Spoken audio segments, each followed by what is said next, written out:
Eventually, when everybody started working on their own projects, so I'm just sitting still. And this could get ugly. This could turn into, well, when do I work again? I know that's right. You think you know New Edition? Think again. Ralph Tresvant is finally breaking his silence, and what he's revealing will shock you. From behind-the-scenes drama to Bobby Brown's wild secrets, Ralph isn't holding anything back. For years, fans only saw the smiles, the music, and the fame. But behind closed doors, it was a whole different story. Get ready, because the truth about New Edition is about to get real messy. But it wasn't really a group, and we weren't really doing anything serious. It was something we were dipping dabbing with. Right. But yeah, there was no other little group. We just was in Orchard Park trying to figure it out. Me and Ricky hung together a lot. And as the story goes, Bobby, Ricky, and Mike had tried to start a group like that prior to New Edition. So that's probably the story that we're talking about. New Edition wasn't just another group, they were a powerhouse, and it all started in 1980 in Boston. The group originally formed with Bobby Brown, Michael Bivins, and Ricky Bell. They were just teenagers, but they had big dreams of making it big. They knew they had something special, and they weren't about to let anything stop them. Then, Ralph Tresvant came in. His smooth voice fit perfectly with the group style, and they knew right away they were onto something. A little later, Ronnie DeVoe joined, and just like that, New Edition had their lineup. But the real question was, could these young guys make it in the tough world of music?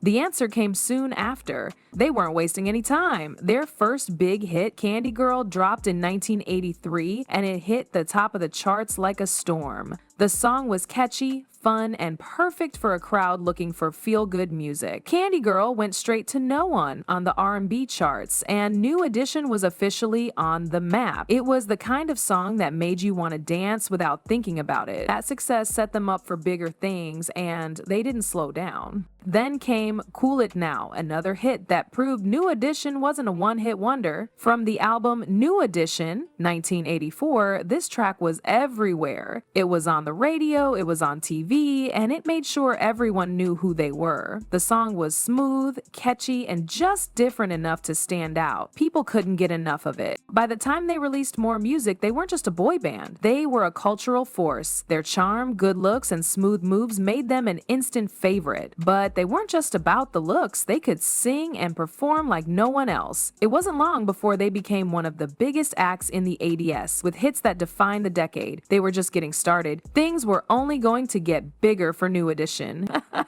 But even with all the success, they were about to face more challenges than anyone could have guessed. Whenever you got some money, what was one of the first things First you really... biggest thing I remember buying, it was between either a moped or a waterbed. Hell no. That was my thing back then, to get one of them water beds. Of course, they had the headrest behind. Come on now, you know It's what like, I'm I'm coming up. When you had one of them, you was coming up. Right. The water, So, they're really a water bed. I wanted a water bed. Despite their rise to fame, New Edition wasn't immune to the ugly side of the music business. In fact, their early years were filled with financial exploitation that left the group feeling betrayed. One of the biggest shocks came during their first major tour. The group earned only $1.87. Yes, you read that right, a total of $1.87 to split between them. For a group that was performing to sold-out crowds and becoming a household name, that amount was beyond ridiculous. The problem wasn't their talent or popularity, it was poor management and shady financial deals that left the group scrambling.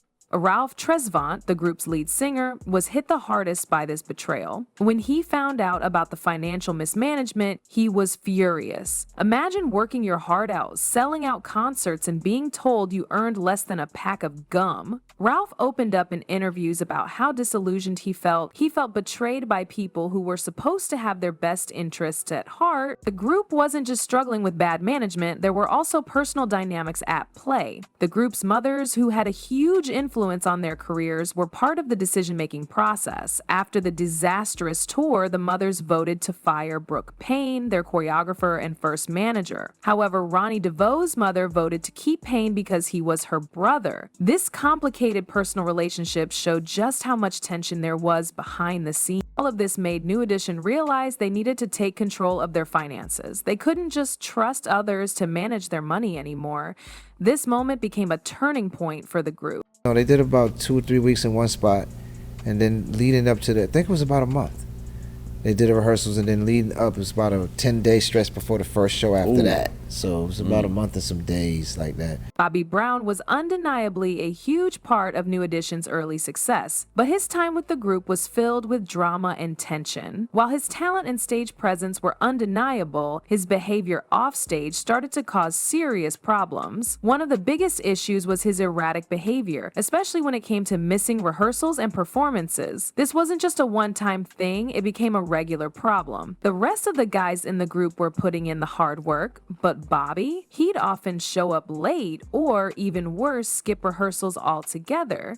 Can you imagine trying to get a show together when one of your biggest stars isn't even showing up to practice? Yeah, it was frustrating. But the missing rehearsals and shows weren't the only problem. Bobby was also struggling with substance abuse, which made everything even worse. His issues with drugs and alcohol started to take a toll on his relationships within the group. The guys in New Edition were getting frustrated and worried. They knew Bobby's problems were bigger than just missing a few practices. His substance was affecting not only his health, but also the group's reputation and success. They were trying to keep everything together, but Bobby's behavior was like a ticking time bomb. By 1985, things had reached a breaking point. After all the missed rehearsals, late shows, and personal struggles, Bobby was officially kicked out of New Edition. It wasn't an easy decision, but it was clear that something had to give. The remaining members of the group needed to move forward, and Bobby needed to focus on his own personal issues. You have people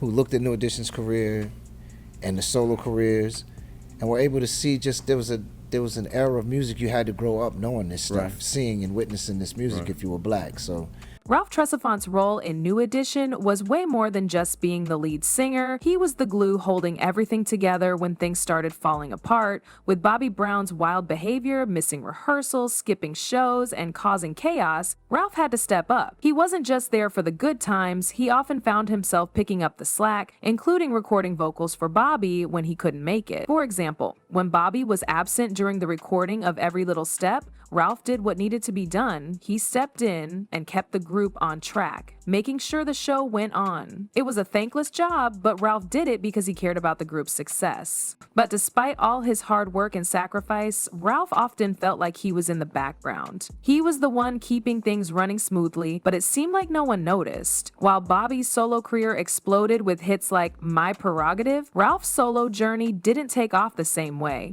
He released his self-titled debut album in 1990, which was critically praised and even went double platinum, but for some reason, it didn't push him into the superstar status many thought he deserved. This left Ralph feeling overshadowed and underappreciated, not just by the public, but by the very group he worked so hard to keep together. Even though he was the one stepping in for Bobby and carrying the load, he couldn't shake the feeling that his contributions weren't getting the credit they deserved. His frustration grew as his own career didn't shine the way it should have, especially considering how much he put into New Edition. I remember we were still at that point arguing and bumping heads, and I never forget, I think my lawyer might have called me and said, hey, there's do you know anybody who owns the name New Edition, blah, blah, blah, and you guys should grab it before somebody gets it, and so let's just put it in a couple of you guys' name, and then, you guys can deal with that. And I said, yeah, but then just put it in me and Ralph's name, and then we'll talk to the guys. The trademark battle over the name New Edition wasn't just a legal issue. It was a fight over control, respect, and legacy. It all started when Ralph Tresvant and Johnny Gill realized that the group's name wasn't trademarked. Concerned that the name could be used without their permission, they decided to take the steps to trademark it themselves.